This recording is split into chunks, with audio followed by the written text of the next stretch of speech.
The Galactic Council chamber fell silent as Commander Jace Thorne entered, his boots echoing against the crystalline floor. Behind him, padding with predatory grace, came Fenra, a wolf unlike any creature the assembled delegates had ever witnessed. The Varaxian ambassador recoiled, his scaled skin shifting through colors of distress. The human brings a beast into these sacred halls? Jace's jaw tightened, but he said nothing. Fenra sat at his heel, yellow eyes scanning the circular chamber with an intelligence that made several council members shift uncomfortably in their bioadaptive seats. High Arbiter Quarren, a towering Sithari whose species had ruled the council for 3 millennia, leaned forward. Commander Thorne, you were summoned to explain the incident at Station Helios 9. The reports are disturbing. Disturbing, Jace repeated, his voice cold. Is that what you call it when your so-called apex beast broke containment and slaughtered 47 beings? Murmurs rippled through the chamber. The apex beast, Gorvath, had been the council's ultimate deterrent. A bioengineered nightmare from a dead world, capable of tearing through reinforced titanium with its claws, immune to energy weapons, possessing a regenerative factor that made it virtually immortal. For 200 years it had been the council's executioner, their final solution to worlds that refused to comply. The apex beast was performing its designated function. Quarren said carefully. Station Helios 9 had harbored rebels. Action was required. Action, Jace said, and now there was something dangerous in his voice. You unleashed that thing on a civilian station. Children were there. Human children. Fenra's ears flattened against her skull. A low growl emerged from her throat.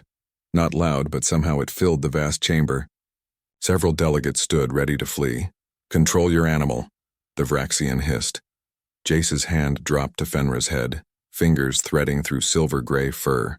The wolf quieted, but her eyes never left Gorvath's containment representative, a nervous Quellan who stood near the chamber's eastern alcove. You want to know what happened? Jace asked. Fine, I'll tell you. He had been off duty when the alarms screamed through Helios 9. By the time he reached the central habitation ring, Gorvath had already torn through 2 security checkpoints. The creature stood 3 meters tall, covered in obsidian chitin plates with 6 arms ending in serrated talons. Its eyeless head swiveled, tracking prey by thermal signature and electromagnetic impulse. It had cornered a group of civilians, humans, Draxi, even a young Varaxian, in the observation deck. The reinforced glass at their backs showed only the void of space. No escape. Jace had arrived with Fenra at his side. Standard protocol would have been to evacuate and seal the section. Let Gorvath feed, then recapture it. Acceptable losses, but Jace Thorne hadn't survived the Outer Rim Wars by following protocol. Fenra, he had whispered. The wolf understood. What the Council had never grasped, what these ancient species in their climate-controlled worlds could never comprehend, was that humans had evolved alongside predators. Not as prey, but as partners. For 40,000 years, human and wolf had hunted together, fought together, survived together. That bond wasn't programmed or engineered. It was earned in blood and trust across countless generations. When Fenra charged Gorvath, the apex beast had hesitated. Just for a microsecond. In its bioprogrammed instincts, there was no data for this. A smaller predator attacking? Impossible, illogical. That hesitation cost it. Fenra wasn't trying to kill the apex beast. She was herding it. A tactic wolves had perfected hunting prey 10 times their size. She darted in, snapped at its legs, drew it away from the civilians, and when Gorvath turned its full attention on her, roaring in rage, Jace made his move. Humans were endurance hunters. They couldn't outrun a cheetah in a sprint, couldn't overpower a bear in raw strength, but they could outlast anything. They could think, adapt, improvise. Jace had noticed the environmental controls. Station Helios 9 was a research facility. It had atmospheric manipulation for studying different biomes. He redirected the oxygen flow, flooded the chamber with pure O2. Then he ignited it. The explosion hadn't killed Gorvath. Nothing could, but it had stunned the creature long enough. And in that window, Fenra went for its throat, not the armored neck, but the soft neural cluster beneath its headplate. She knew. Somehow, impossibly, she knew. You destroyed council property worth billions of credits, Quarren said, his tone icy. The apex beast required years to condition properly. It's not destroyed, Jace replied. It's traumatized. Your perfect weapon now flinches at shadows, because it learned something you never taught it: fear.